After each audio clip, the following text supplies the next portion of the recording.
agora. Pastor Lucas, cadê ele? Tô aqui sim. Aí, preparado já. Já está preparado? Eu só não quis fazer igual o pastor Jones, tem aquele 3 minutos de suspense, cadê ele? Está comendo feijão. Que você está vindo direto, não está mais passando pela oração. Tá bom, então pastor Jones. Pastor Lucas, você pediu uma oração sua opinião, eu vou cair fora aqui. Obrigado, Pai, por trazer aqui para nós o pastor Lucas, Pai. Realmente, que grande bênção o Senhor tem dado para essa igreja, poder ouvir de 3 pastores o teu andar, o teu mover, como se age, como o Senhor sente, cada um deles explicando, Pai, um tipo de amor que o Senhor tem, Pai. Muito obrigado. Espalhar os pastores, pedimos e muito agradecemos, então, pela presença do pastor Lucas, que o Senhor vem agora derramar sobre aquele que o Senhor tem treinado ele, a vida dele toda, para falar aqui. Cada um dos pastores com experiências diferentes, com cargas diferentes, para isso se torna a palavra tão rica e tão maravilhosa, tão completa para cada um de nós, servindo a cada um de nós ao redor do mundo. Abençoe, então, lhe peço, o pastor Lucas nesse momento, Pai. Em nome de Jesus. Amém, amém, amém. Amém.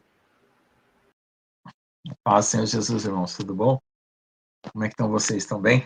Vamos aqui, eu voltei aqui para o quarto, porque ali está muito frio, eu tenho que botar aquecedor aqui. Não dá para trabalhar ali, não. Está muito frio. Então, irmãos, vamos meditar hoje no livro de Jó, né? Basicamente é o capítulo 16 do livro de Jó, né? Jó acusa seus amigos de falta de misericórdia, né? Então, esse é o tema de hoje, a falta da misericórdia, né? Então, Jó, ele tinha uma vida religiosa, né? Mas ele não era de essência religiosa. Ele aprendeu a ser religioso, ou seja, ele aprendeu a fazer sacrifícios, fazer coisas para agradar a Deus, para manter a vida dele, porque ele era abençoado, era um homem inteligente, né? Muito inteligente, muito abençoado, e Deus fez ele prosperar. Aí ele deve ter pensado assim, poxa, eu tenho que manter essa minha prosperidade. Então, para eu manter a minha prosperidade, eu tenho que evitar pecado. Bom, os meus eu já consigo evitar, porque eu sou uma pessoa madura, mas e dos meus filhos, né? Aí ele começou a sacrificar pelos filhos. Quando ele começou a assumir a responsabilidade sobre o pecado dos outros, Satanás encontrou uma brecha ali para acusar Jó, né? Alguns estudiosos dizem que foi por isso, né? Mas Deus conhecia Jó. Como ele estava vivendo no mundo religioso, então tem alguns estudiosos que dizem que ele tinha influência do sentimento, da razão, da sabedoria da época, né, que é a sabedoria popular, e das emoções. Então, os 3 amigos dele, Elifaz, Temanita, Bildade e Suíta, Zofar e Namatita, são 3 personalidades, tipos de pessoas. E lá na frente vai ter o Eliú. Então, o Elifaz, ele observa as coisas que Deus faz ao redor. O Bildade, ele sempre se refere para Deus. Deus isso, Deus aquilo. E o Zofar, ele acusa Jó de pecado. E o Eliú fala dele. Entende? 3 tipos de religiosidade. Ou 4, né? Então, tem aquela pessoa religiosa que ela vê a natureza, vê o que Deus faz na natureza e tudo, mas ela ainda não conhece a Deus. E quem vai conhecer a Deus mais pessoalmente, mais intimamente na história, é o próprio Jó. Mas o Jó, ele parece que ele tem um pouco de cada um deles, né? Ele observa as coisas ao redor, ele se refere a Deus, olhando para cima, ele observa as coisas nas outras pessoas, e ele tem um pouco de eu também. Pode ser que isso seja verdade aqui. Mas Jó, ele tinha uma outra coisa muito mais profunda que Deus queria despertar. Então, a semente que estava escondida na vida de Jó só ia brotar com o fogo, né? Como disse uma irmã aí, que tem sementes que só brotam na aflição. Então, Jó, ele ia se desprender daquela vida religiosa, porque ele estava sendo contaminado pelo fermento, né? Porque assim, ó, o que acontece quando alguém está em dificuldade? O Zofar falou assim, você tem pecado, né? O Elifaz falou assim, você não busca Deus, você precisa buscar Deus. E cada um deu uma justificativa, né? Então, cada um disse assim, quis dar uma explicação para aquilo que Jó estava vivendo. Mas não era verdade. Jó não tinha pecado, Jó buscava Deus, Jó observava as coisas ao redor e tentava extrair sabedoria, né? E Jó, ele não era egoísta. Ele não olhava para si. Só que quando ele sofre essa situação, ele entra em desespero. Porque lá no capítulo 6, ele diz assim, a minha mágoa é muito grande, né? E a minha miséria é sem medida. Verso 2, né? Por quê? Porque ele viu o mundo dele desabar. Então, ele pensava assim, poxa, eu me desviava de tudo que era coisa ruim. Mas eu fazia isso porque eu tinha medo que um dia o mal me acometesse, o mal viesse contra mim. E aquele medo abriu porta para o mal vir e pegar ele. Entendeu? O medo. Então, o que acontece? Ele tinha medo dos filhos pecar, ele tinha medo dele pecar, ele tinha medo das coisas ruins acontecer, da desgraça vindo do dia para a noite sem explicação. E ele fala assim, aquilo que eu temia foi o que me aconteceu. Então, o que significa isso? Significa que você, com a sua mente espiritual, ou vamos falar assim, com a sua mente, você pode projetar coisas. Só que Deus, ele conhece o íntimo do seu coração e ele sabe como você vai reagir, mesmo que você projete coisas negativas na sua vida. Mesmo que você entre em depressão, como Jó, né? Ele entrou em depressão, ele perdeu tudo. Está bem claro aqui a depressão dele no capítulo 6, né? E depois, vocês podem ler em casa, né? Jó defende que ele era um homem íntegro, certamente ele era, né? Não tinha feito nada de errado, mas ele ainda projetava situações que deixavam brecha. Ele precisava de uma cura espiritual. Então, os outros acusaram ele, cada um à sua maneira. E nenhuma das explicações foi suficiente para explicar o que tinha acontecido com Jó. Nenhum daqueles motivos que os amigos apontaram foram os motivos reais do qual aconteceu. Mas no andar da carruagem, vamos dizer assim, Jó, ele descobre a si mesmo, né? Ele vai se analisando, né? Ele vai se interrogando, ele vai se questionando, com muita angústia, com muita dor, muita dificuldade, ele se esvazia e ele se quebra, né? E ele examina tudo que é possível examinar dentro do coração dele. Aí chega uma hora que ele para de falar. Aí tem um capítulo aqui, né, que fala assim, ó. Capítulo 31. Por trigo me produza cardos e por cevada joio. Verso 40. Acabaram-se as palavras de Jó. Pronto. Jó não tinha mais nada o que falar. Ele tinha esgotado. Os amigos dele já tinham esgotado. O Elifaz, ele fala 3 vezes. São 3 discursos que o Elifaz faz desde o começo. O Bildade fala 3 vezes. E o Zofar, que é aquele acusador que acusa ele de pecado, você tem pecado, isso aí é por causa de pecado. Um dizia que é porque ele não buscava Deus. Outro dizia que é porque ele não observava a sabedoria. E o outro dizia que era porque ele tem pecado. Depois que Jó termina as suas palavras, aparece um sujeito chamado Eliú. E o Eliú, a palavra que ele mais usa é eu. O eu.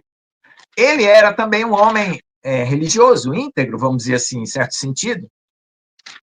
Mas ele se referia muito ao que ele tinha de experiência, o eu dele, estava presente em todas as conclusões dele. Então, veja só, desses 4 amigos de Jó, em todos eles aparecia o eu de alguma forma, ou seja, a carne estava presente de alguma forma. Então, eles precisavam aprender a ter misericórdia, mesmo quando eles não soubessem a razão de uma situação na vida de alguém, ou seja, não julgar, basicamente, né? O livro de Jó é muito mais profundo do que a gente vai abordar aqui hoje, né? Não tem como a gente abordar. Eu estou fazendo um apanhado geral para a gente poder depois, quem sabe, se Deus for dando parte, a gente vai... É uma psicologia completa espiritual, é uma psicologia profunda espiritual, o livro de Jó. Ele dá, através do livro de Jó, você consegue curar muitos males, muitos traumas. Mas o mais importante que eu quero falar antes que o pastor Jó volte e eu perca o sentido da live, é assim, Deus, ele vai produzir uma anulação total na sua vida através daquilo que você está passando para que você seja uma nova criatura. É como se fosse um quadro que foi escrito muita coisa e o professor vai lá e apaga, apaga, apaga, apaga e deixa limpo aquele quadro, entendeu? Só que você é o quadro, você não vai deixar de existir. Você não vai morrer, você não vai desaparecer, porque Deus vai limpar toda a sua vida e tirar todas as coisas erradas que você aprendeu na sua mente, seu coração. Está tudo impregnado ali. Então Deus vai fazer uma limpeza. Só que ele vai escrever com o dedo dele, com a mão dele, com o coração dele. E aí você vai reconhecer Deus face a face. Entende? Porque o que faz a nossa história ser de Deus é que Deus nos conheceu antes da fundação do mundo, entendeu? Porque a gente não ia encontrar Deus se Deus não tivesse encontrado nós primeiro, entende? Porque como que a gente vai imaginar Deus, entender, falar, você é Deus. Eu reconheço você porque eu sei que eu tenho uma ideia de você e essa ideia está batendo agora com você. A gente não tem como ter uma ideia de Deus. Deus é infinito, é grande, não cabe na nossa mente, no raciocínio, na carne, não cabe. Então, como é que você vai receber uma imagem de Deus em você se não cabe dentro de você? Então, é preciso que Deus tenha te conhecido antes da fundação do mundo, ele tenha olhado para você e tenha jogado a imagem dele lá dentro, para depois, na sua vida aqui na Terra, ela se tornar presente, ela aparecer. Só que quando você nasceu, foram jogando um monte de coisa na frente da sua vida e foi formando uma outra imagem, que não é aquela que Deus criou de você. Então apareceu o egoísmo, a tristeza, a dor, a angústia, a mágoa, apareceu tudo que você pode imaginar na sua vida, por as camadas que foram jogando, né? As manchas.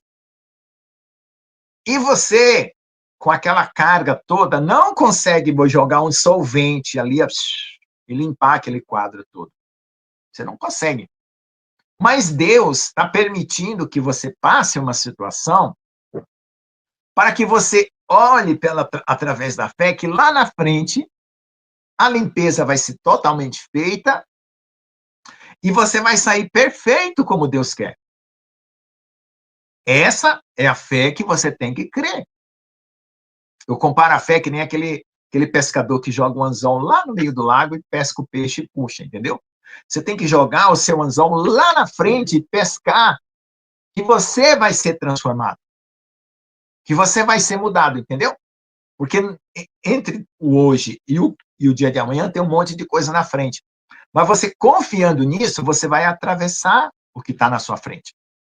E você vai lembrar que antes da fundação do mundo, Deus já impregnou em você, lá no seu espírito, o que Ele quer de você, como ser criado. Só que seu espírito, o que você vive hoje é a alma e a carne. O seu espírito, ele está, vamos dizer assim, ele está pronto, mas ele não entrou em ação ainda, entendeu? E o seu espírito não pecou. Quem pecou foi a sua alma e a sua carne. Porque se você pecasse no espírito, não tinha salvação. Então você, o espírito, não pecou. Então nenhum de nós ainda não viveu ainda totalmente no espírito. O espírito não veio para a matéria ainda. Entendeu? O espírito está de trás das cortinas. É como aquela peça de teatro que tem vários atores lá, tem aquele ator que ainda não apareceu na peça. Então, o seu espírito é esse ator escondido. Só que, para ele aparecer, os outros atores, que é a sua carne, os seus pensamentos, suas ideias, têm que ir desaparecendo. E a única coisa que vai resultar desse teatro que você está vivendo nessa vida, porque a vida é como um teatro, é que você aprenda que Deus te ama. Quando você entender que Deus te ama, quando você conseguir perceber que Deus te ama incondicionalmente, que esse amor for uma luz penetrante dentro do seu coração, através da sua mente, seus pensamentos, da sua alma, ele vai chamar o espírito seu para fora. O seu espírito virá para fora, porque vai reconhecer Deus como Deus e você como você foi criado realmente para ser. E aí você vai brotar com Jesus, a imagem e semelhança dele. Esse é o nascimento da noiva. O brotar da noiva, entende? Mas a noiva, ou a igreja, ou aquele que creu, tem que entender o amor de Deus como uma flash de luz, assim, que fica marcado para a eternidade, entendeu? Porque a sua consciência, ela não está ainda completa no amor de Deus. Ela não está completa na imagem de Deus. Pensa que Jesus ele está fazendo uma fotografia do seu rosto dentro de você. E você é como o papel fotográfico, que vai pegar aquela imagem, igual o fotógrafo, né? Ele põe uma máquina, abre uma luz, aí entra a luz e bate no papel fotográfico. Então, você é como essa máquina, esse papel fotográfico. Então, essa imagem de Deus vai impregnar em você. Então, você tem que dar abertura para a luz de Deus entrar, né? E aí vai formar a imagem de você. Só que, para isso acontecer, essa imagem vai se formar com a sua história, com a sua vida, que Deus está permitindo as dores, as aflições para apagar as coisas erradas, porque o seu reagir por fé, mesmo que tudo está dando errado, renova a sua consciência. Não é quando a gente... Aliás, não é nem quando reage, é quando a gente age. Porque reagir, a carne reage. Bate você, você quer bater também. Falam alguma coisa, você quer responder. Não, é você age. Quando você age por fé, você traz para fora a sua consciência espiritual. Aí você começa a andar no espírito, porque o espírito começa a entrar na peça do teatro da vida. Entendeu? Então foi isso que aconteceu no final da vida de Jó. Deus apareceu para ele reconheceu Deus como Deus, né? Se prostrou, adorou, e a imagem de Deus impregnou em Jó para sempre. Então, ele parou de ter aqueles medos, parou de ter aquelas desconfianças de Deus, ou aquelas desconfianças da vida.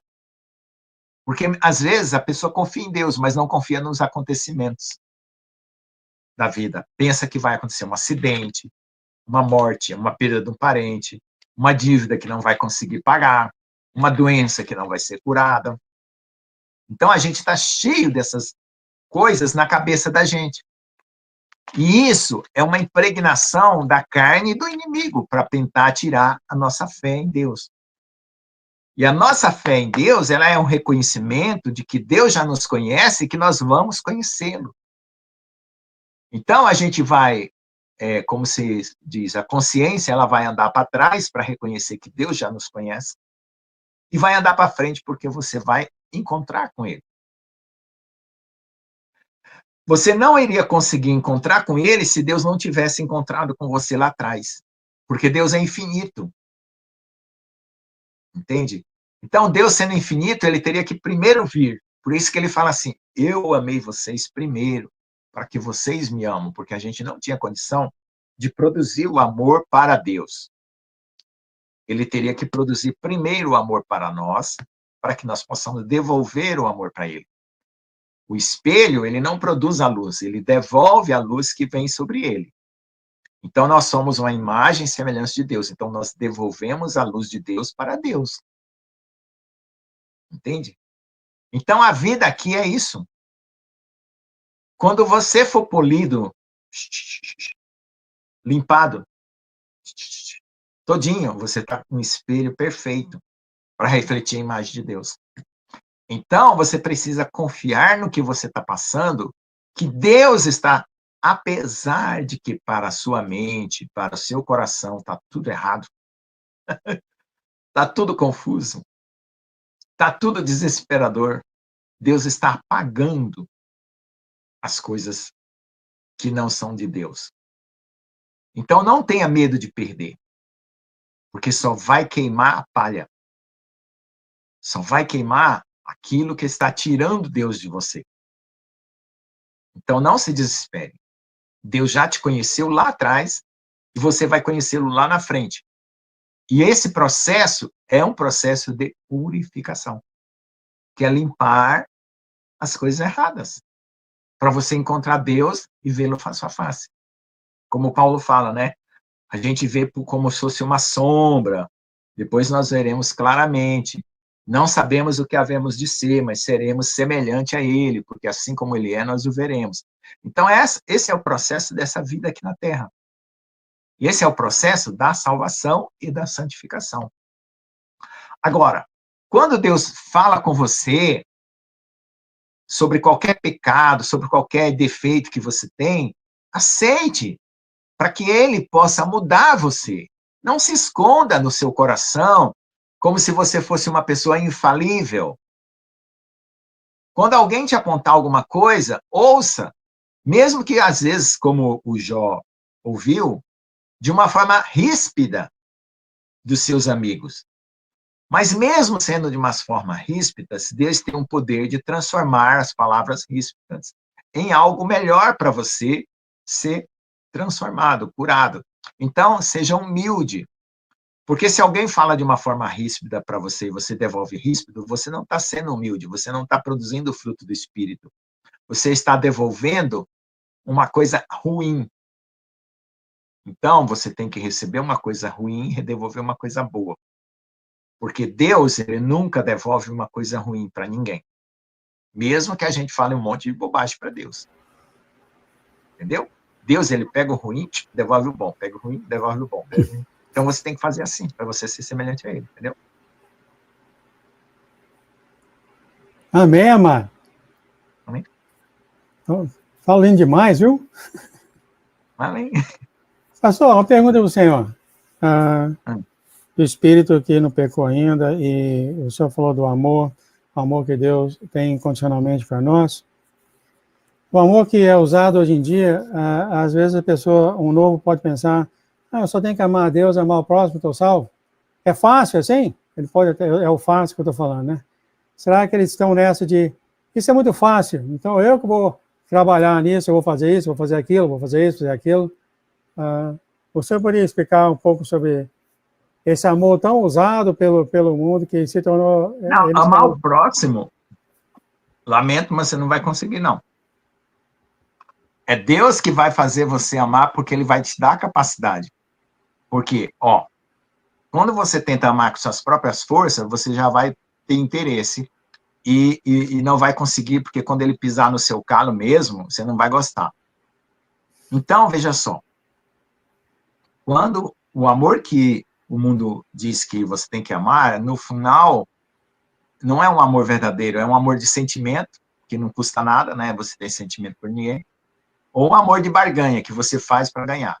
Quando é o amor verdadeiro de Deus, Deus te quebranta para você conseguir amar. Você pode até se sentir o mais miserável. Não tem problema, porque você vai se compadecer do mais miserável. Porque você já foi um miserável. Então, é uma identidade. Você se identifica com o pior, e aí você tem compaixão do pior, e como o pior está lá embaixo, o resto fica mais fácil, entendeu? Então, se você amar a pior pessoa que existe, a melhor, que está um pouquinho mais acima e a outra melhor, fica mais fácil, entendeu? Então, Deus, às vezes, vai permitir que você se sinta o pior, para você poder amar o pior. Aí você vai ter o amor, porque Deus vai dar uma identificação, que é você se identifica com uma pessoa, porque o amor, ele também se identifica com a dor, com os pensamentos, com os sentimentos, para poder ajudar ele. É que nem aquele bombeiro que desce lá no buraco, com a pessoa está lá no buraco, ele amarra a corda na pessoa e sobe junto. Entendeu? Ele está lá se identificando com a pessoa. Ele não fica lá de cima do buraco. Ei, pega a corda aí, eu vou jogar a corda. Não, ele desce lá embaixo, o bombeiro resgatador. Então, Jesus, o Espírito Santo, é que nem esse bombeiro. Ele desce na corda, abraça você, e aí ele grita para o Pai, sobe, aí, vai subir, entendeu? Então, é assim que Deus resgata as pessoas. Sim, talvez uma última pergunta aqui. Uma pessoa pode perguntar, pastor Lucas, eu quero amar mais, mas eu não sei porquê, eu tenho muita raiva, muitas pessoas fazem isso, mas o que eu posso fazer para amar mais? Alguma coisa para uma pessoa assim? Se você tem muita raiva, é que você tem muita mágoa. Então, pede para Deus tirar a mágoa, que aí limpa o coração, mas ainda não vai ser suficiente. Depois que você estiver limpo, pede para Deus te encher de amor, porque um vaso limpo, ele está limpo só, ele está precisando de ser cheio. Amém, Depois querido. que está limpo, pede a Deus, tudo que você sente é sintoma de alguma coisa. Tudo é um sintoma. Você tem que entender, você tem que aprender como um médico. O médico, ele sabe que uma dor de cabeça, se ela é de gripe, se ela é de estômago, se ela é de nervoso. Então, você tem que observar o seu sintoma e falar assim, de onde está vindo isso? Aí pergunta para o Espírito Santo. Ele vai te mostrar de alguma forma, por alguma conversa, por um filme, por uma frase de alguém, de onde está vindo aquela dificuldade que você tem. Em algum lugar você vai saber. Aí, quando você descobrir a dificuldade, você tem o sintoma, mas não sabe a causa. Quando você tiver o sintoma e a causa, você vai orar em cima do sintoma e da causa. Aí você já vai destruir o inimigo, porque a sua oração vai ser uma metralhadora em cima do inimigo, na causa. Eu estou pensando assim naquela pessoa que está começando a conhecer a fé agora, e esse negócio de orar pelo Espírito Santo, isso é novo demais, eles não sabem o que é isso. Eles não, conhecendo. isso aí não é complicado, é só falar. É só falar. O diabo, ele não gosta quando você conta quem é ele. Porque vamos supor que ele jogou uma dor dentro de você, uma dor. Aí você fala assim, essa dor veio lá daquele dia que eu fui naquela festa de aniversário e aquela pessoa falou aquela palavra para mim. Pronto. Na hora que você descobriu quando foi, já quebrou o segredo do diabo. Entendeu? Põe luz. Toda vez que você jogar luz da sua consciência nos fatos que aconteceram, o inimigo já cai fora. Então é só começar a fazer o que é bom para o próximo. Acho que começa por ali. Sempre abrir a boca para falar com o Senhor, né? Se a pessoa não conhece Deus, nem nada. Lembra das coisas que aconteceu e pede perdão, ou perdoa também. E começa a pensar de forma mais positiva. Amém. Eu vou terminar aqui, então, pastor, mostrar você aqui da sacerdotisa Terezinha Ferreira, que ela falou, professor, eu gosto de te ouvir, a sua palestra, tira a gente do chão, voe, muito inteligente, gosto muito de te ouvir. Você é fã. A Terezinha. Prazer, Terezinha. Muito bem-vinda, então, à Igreja do Senhor. Meu querido, só pede oração, então, para as pessoas ao redor do mundo? Amém. Senhor Deus, Pai, em nome de Jesus, obrigado por essa palavra, obrigado pela revelação do Teu Espírito Santo, porque realmente só o Teu Espírito pode prescrutar todas as coisas escondidas em nós e na vida de Jó, para poder trazer como exemplo na Tua palavra. E só o Senhor pode mudar as coisas mais impossíveis que estão dentro de nós, que a gente não consegue mudar. Mas pelo menos a gente admitindo que está lá e contando para Ti, Senhor, que nós precisamos da Tua ajuda, o Senhor já começa a entrar em ação sobre nós, Pai.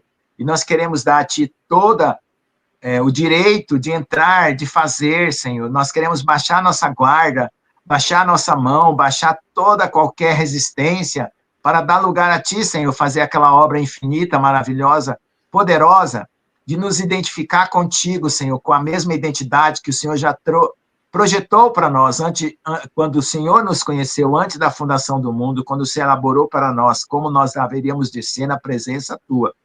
Por Jesus Cristo, teu amado Filho, quando o Senhor planejou tudo isso para nós. Por favor, não deixe o inimigo roubar isso de nós, que nós tenhamos a fé e a confiança, Senhor, de que vamos estar diante de ti na tua face e que nós não tenhamos nenhuma justiça própria, nenhuma incredulidade que ache que isso não seja verdade. Livra-nos do orgulho de todo mal, assim como todos que estão ouvindo essa live e todos que vão ouvir, Pai, em nome de Jesus. Amém. Amém, amém, amém. Bom, nós temos uma outra irmã também aqui, Iracema Jesus, acredito que você é nova aqui no canal. Ela está dizendo, obrigado, meu pai, por essa palavra. Muito obrigado, Iracema, bem-vindo ao canal do Senhor. Então, meu querido, pedir oração sobre o Senhor. Pai, muito obrigado por Senhor trazer aqui para nós o pastor, que pedimos que o Senhor derramasse o teu bálsamo, Pai, sobre o pastor Lucas e a filha dele, a Lês, que amamos tanto, sobre a casa dele, proteger-se em tudo que ele faz, e nós, como igreja, em nome de Jesus, quebramos todo tipo de retaliação que o Senhor tenha contra ele e contra eles. Proteja, então, tudo que é dele, Senhor. Em nome de Jesus, muito obrigado por trazer ele aqui para nós, nesse dia de hoje, com suas palavras e sentimentos. Em nome de Jesus. Amém, amém, amém. Amém. Até a próxima, querido.